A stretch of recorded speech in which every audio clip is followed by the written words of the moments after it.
Muy buenas, mi nombre es Luis Vivas.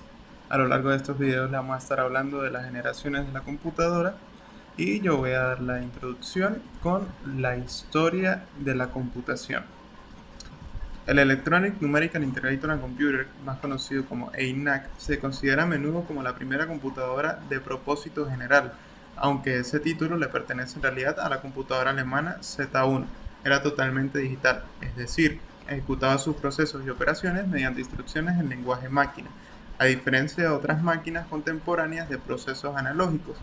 Presentada al público el 15 de febrero de 1946, John Mauchly y John Presker de la Universidad de Pensilvania de Estados Unidos iniciaron su desarrollo en 1943. Esta enorme máquina medía más de 30 metros de largo y pesaba 32 toneladas. Estaba compuesta por 17.468 válvulas. El calor de las válvulas elevaba la temperatura de la sala donde se hallaba encontrada e instalada la computadora hasta los 50 grados centígrados para que llevase a cabo las operaciones para las que se había diseñado. Cuando la ENIAC se terminó en 1946 ya había terminado la Segunda Guerra Mundial. En 1951, el que está considerado como la primera computadora, que se llamó Sally, fue ampliamente comercializada, la UNIVAC 1. Comenzó a funcionar con éxito en 1952. La computadora UNIVAC se utilizó para realizar el recuento de votos en las elecciones presidenciales en Estados Unidos. El resultado de la victoria se conoció 45 minutos después de que se cerraran los colegios electorales. Ahora vamos con la primera generación de computadoras. En esta estaban construidas con electrónica de válvulas. Se programaban en lenguaje de máquina. Un programa es un conjunto de instrucciones para que la máquina efectúe alguna tarea. Y el lenguaje más simple en el que puede especificarse un programa se llama el lenguaje de máquina.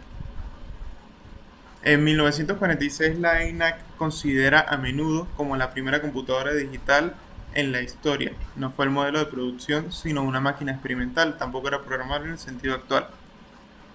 En 1946, la EDVAC, segunda computadora programable, también fue un prototipo de laboratorio, pero ya incluía en su diseño algunas ideas centrales de las que conforman las computadoras actuales. En 1953, IBM 701, para introducir los datos, estos equipos empleaban tarjetas perforadas, que habían sido inventadas en los años de la Revolución Industrial, finales del siglo XVIII, por el francés Joseph-Marie Jacquard y perfeccionadas por el estadounidense Hermann Hollerith. En 1890, la IBM 701 fue la primera de una larga serie de computadoras de esta compañía, que luego se convertiría en la número uno por su volumen de ventas. Por último, la SUSE Z22, la primera computadora de Konrad Zuse, aprovechando los tubos de vacío, muy importante en las generaciones de computadoras.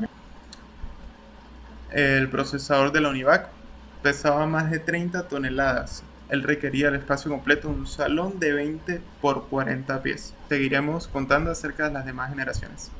Gracias.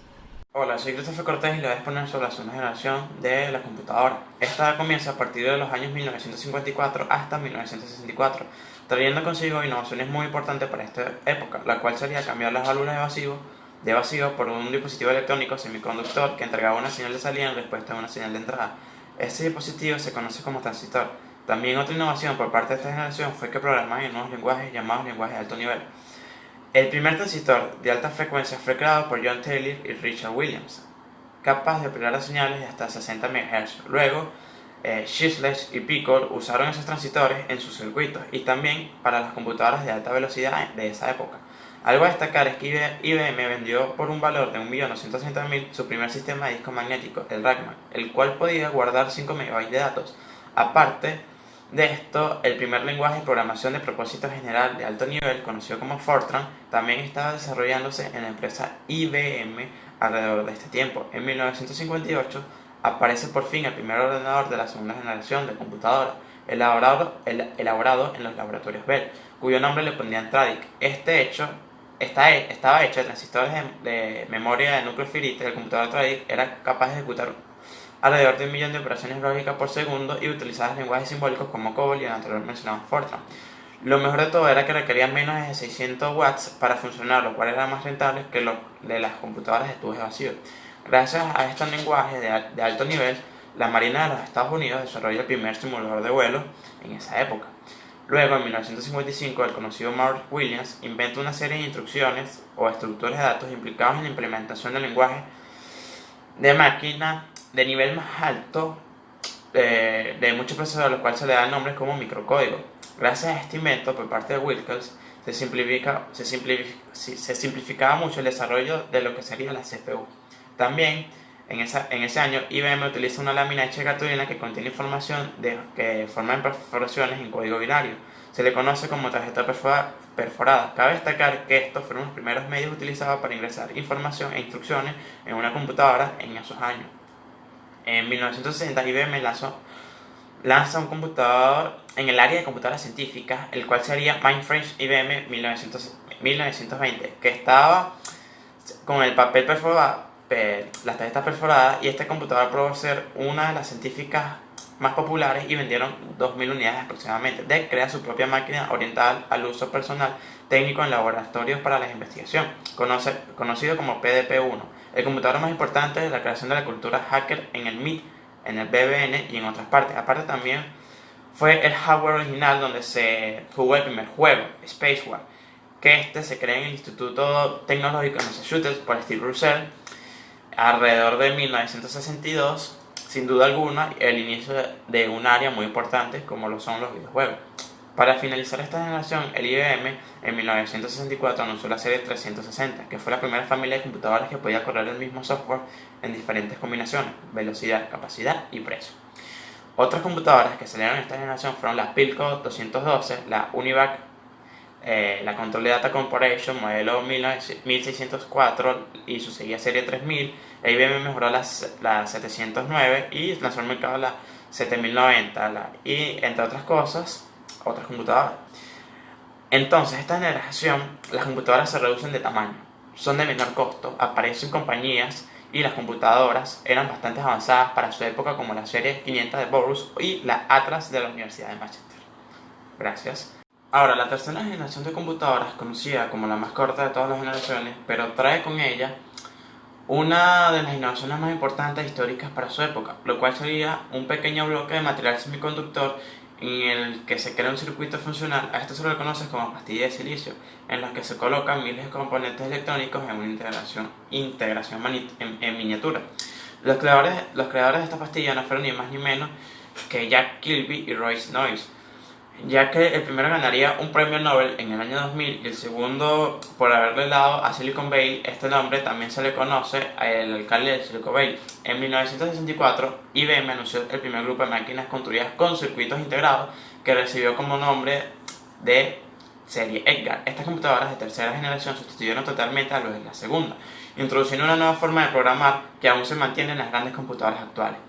En esta generación se empieza a hacer uso del procesamiento de datos provenientes de terminales en una unidad central, conocida como teleproceso. También se pudo hacer un hallazgo en el mundo de las matemáticas, ya que por primera vez se pudo calcular el número pi con 500 milesimales, algo que dejó fascinado a todos los matemáticos y personas del mundo gracias a la computadora. En 1965, la empresa Control Data Corporation, con ayuda de Salomon Cray, diseña algo grande para el área de las computadoras. Llega la CDC 6600, la primera supercomputadora de la historia, con una CPU de 60 bits y 10 unidades periféricas de procesamiento de datos, un rendimiento de 1 megaflops.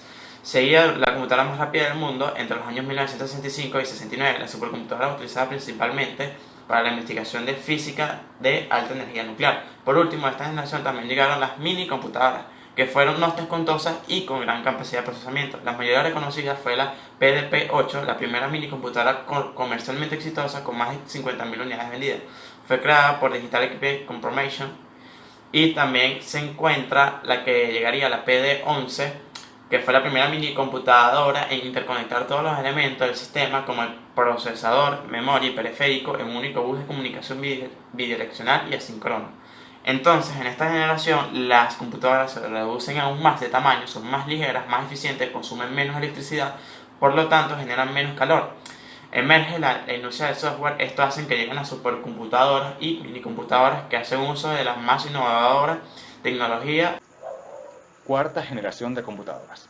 A partir de esta etapa, las computadoras personales se convierten en las protagonistas de la informática, gracias a la integración de los anteriores componentes electrónicos, los circuitos integrados. proporcionó la aparición de los microprocesadores, nuevos circuitos integrados que reúnen todos los elementos fundamentales de la computadora y que empezaron pronto a llamarse chips, y se les suelen llamar analógicamente como el cerebro del ordenador. El tamaño reducido del microprocesador y de los chips hizo posible la creación de las computadoras personales, o como dice su acrónimo, PC, Personal Computer. También se logró descentralizar sus operaciones lógico-aritméticas. ¿A qué me refiero?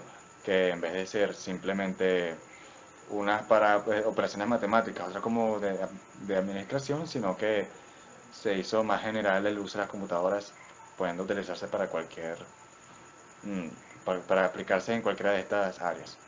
Ahora bien, en 1971, Intel Corporation, que era una pequeña compañía fabricante de semiconductores ubicada en Silicon Valley, antes de que este fuera el Silicon Valley que nosotros conocemos ahora mismo, presenta el primer microprocesador o chip de 4 bits, que en un espacio aproximadamente de 4 por 5 milímetros contenía 2250 transistores y fue bautizado como el Intel 4004 o i4004. Y en 1974 se presenta al mercado el primero diseñado para uso general, el Intel 8080 o i8080. La computadora Nicolet en 1080, sucesora de la computadora Nicolet 1070 PD-P8, fue lanzada en el mercado en 1971 por la firma estadounidense Nicolet Instrument Corporation, radicada en Madison, Wisconsin. Una computadora de uso científico basada en los registros de 20 bits, cuya versatilidad para el cálculo de la transformada rápida de Fodor le brinda gran aceptación en el campo de la resonancia magnética nuclear. El 4 de abril de 1975, Bill Gates y Paul Allen fundan Microsoft, y ya para 1981, IBM comienza a comercializar equipos con el sistema operativo Microsoft MS-2 1.0. En 1976, Steve Wozniak y Mike McGrath fundan Apple, y el 1 de abril de este mismo año se empezó a comercializar la Apple One, uno de los primeros computadores personales, y el primero en combinar un microprocesador con una conexión para un teclado y monitor, con el curioso precio de $666,66. Y luego, el 5 de julio de 1977, presenta el primer computador personal que se vende a gran escala, el Apple II, desarrollado por Steve Jobs y Steve Wozniak. En el 12 de agosto de 1981 se lanza al mercado el IBM PC, que se convertirá en un éxito comercial. Marcaría la revolución del campo en la computación personal y nuevos estándares. Grabar. Quinta generación de computadoras. Con base en los grandes acontecimientos tecnológicos en la materia de microelectrónica y computación, como el CADI, CAM, CAM, KC, inteligencia artificial, sistemas expertos, redes neuronales, teoría del caos, algoritmos genéricos, fibras ópticas, telecomunicaciones, entre otros, a la década de los años 80 se establecieron las bases de lo que se puede conocer como la quinta generación de computadoras. Hay que mencionar dos grandes avances tecnológicos que sirven como parámetro para el inicio de dicha generación. Primero, en la década de los 80, en 1982, la primera supercomputadora con capacidad de proceso paralelo diseñada por Seymour Cray, el Cray XMP, que fue introducido en 1982 como la primera computadora de procesamiento vectorial, memoria compartida y proceso paralelo de la compañía. Fue el sucesor de 1982 del Cray One en 1976 y el computador más rápido del mundo entre el 83 y el 85. Supuso la primera supercomputadora con multiprocesador. Otro suceso que marcó esta generación fue llamado el Proyecto Quinta Generación, que tenía el nombre de la generación como tal, comandado por Japón en 1982 también, cuya finalidad principal era construir ordenadores con tecnología más avanzada bajo lenguajes de programación más potentes para las máquinas y menos complejos para los usuarios. Según este proyecto, al que se sumaron varios países tecnológicamente más avanzados para no quedarse atrás de Japón. La característica principal sería la aplicación de la inteligencia artificial, o IA o AI, Artificial Intelligence. Las computadoras de esta generación contienen una gran cantidad de microprocesadores trabajando en paralelo y pueden reconocer la voz e imágenes. También tienen la capacidad de comunicarse con un lenguaje natural e irán adquiriendo la habilidad para tomar decisiones con base de procesos de aprendizaje y fundamentos en sistemas expertos e inteligencia artificial. En esta generación las computadoras empiezan a realizar tareas que aún en la actualidad predominan, como la traducción automática de un lenguaje a otro. Asimismo, el almacenamiento de información ya tenía que crecer, porque 5 megas, o que era lo máximo que se había visto, no era viable. Así que se introdujo tanto el uso de los gigabytes y surge el DVD como el Digital Video Disc o Digital Versatile Disc como estándar para el almacenamiento de video y sonido. La capacidad de almacenamiento de datos crece de manera exponencial, posibilitando para guardar más información en estas unidades. Sin embargo, independientemente de estos milagros, la tecnología moderna no se distingue de la brecha donde finaliza la quinta y comienza la sexta generación. Personalmente, no hemos visto la realización cabal de los expuestos en el proyecto japonés debido al fracaso, quizás momentáneo, de la inteligencia artificial, aunque actualmente se sigue desarrollando aún más. Pero eso es tema aparte. El único pronóstico que se ha venido realizando sin interrupciones desde el transcurso de esta generación es la conectividad entre computadoras, gracias a Tim Berners-Lee, que en 1990 idea el hipertexto para crear el World Wide Web, o conocido como WWW, una nueva manera de interactuar con Internet, permitiendo así la conectividad entre las computadoras, gracias al protocolo HTTP y entre otros. Tengo que terminar de grabar, o sea, ¿Ya? sí. Bueno, no me deja terminar de grabar, esto se va a encargar el desgraciado que va a editar el video, te quiero, Gocho. Buenos días, me llamo Timmy Barreto y yo les voy a hablar sobre lo que sería la sexta generación de computadoras, la generación actual. Les voy a hablar sobre la característica que trae esta sexta generación. Trae obviamente una adaptación a los nuevos sistemas de internet que tenemos hoy en día, que sería que se requiere un procesador que esté acorde a ello y que pueda procesar todas las instrucciones que este les trae y evitar lentitudes y daños a la memoria. La necesidad del microprocesador, que los microprocesadores que tenemos ahorita no son nada parecidos a los microprocesadores que habían antes, ya que los microprocesadores que tenemos pueden procesar una gran cantidad de bytes por segundo. Los avances en la memoria, porque cada vez necesitamos más memoria en nuestro computador o en nuestro dispositivo. El incremento de funcionalidad en internet, porque nuestra computadora o nuestro equipo o nuestro dispositivo cada vez va obteniendo más funcionalidades o cada vez va teniendo más herramientas que se pueden utilizar a la hora de tener una conexión a internet, y los avances que serían la multimedia, como serían los tipos de archivos, PNG, los sonidos, la calidad de los mismos, inventores de lo que fue esta sexta generación o los que apoyaron a que esta sexta generación fuera desarrollada correctamente, fue el padre de la web, mejor conocido como Tim Berners-Lee, que fue un científico en computación que se dedicó en trabajar en una interfaz gráfica para que múltiples dispositivos se conecten entre sí. Gracias a todo esto pude desarrollar lo que es hoy en día la WWW, el World Wide Web, que permitió que en un futuro nos pudiéramos conectar a múltiples dispositivos y hacer múltiples tareas. Los dispositivos destacados en esta sexta generación serían las laptops, que tienen las mismas funciones que sería una computadora de escritorio, con el simple cambio que es portátil. Los PDA o los asistentes personales, que nos ayudan o fueron creados con la finalidad de ser un gestor de nuestras actividades diarias. Los dispositivos multimedia, que fue creado para la unión de diferentes dispositivos y crean diferentes uniones, que sería el texto, el sonido, la animación, el video, para contribuir a un alcance multisensorial. Y los dispositivos móviles, que tienen la mayoría de las funcionalidades que podría tener un computador, pero tiene la particularidad de que son muy pequeños y pueden ser trasladados a nuestro día a día. Ahora les voy a hablar sobre qué es una computadora analógica y qué es una computadora digital. Antes de desarrollar lo que es una computadora analógica y una computadora digital, quiero aclarar que estas funcionan a través de sus señales. Una señal analógica se encarga de convertir una magnitud física en una representación gráfica, y una señal digital se encarga de convertir un conjunto de datos, transformarlos en el idioma bytes, que es el idioma en que hablan los computadores.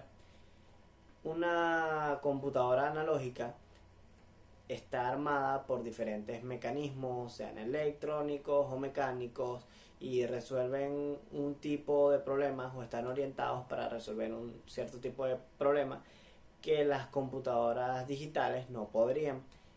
Hay muchos tipos de proyectos o hay muchos tipos de computadoras analógicas que son utilizadas actualmente, como pueden ser los predictores de marea o un integrador de agua, etcétera.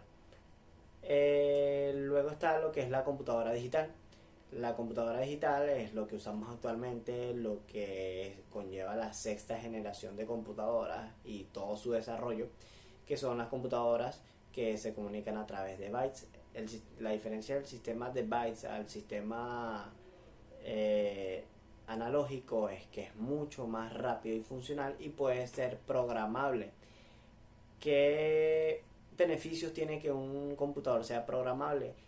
El beneficio es que podemos hacer que pueda incluir múltiples tareas, múltiples funcionalidades, y gracias a esto es que lo tenemos en nuestro día a día.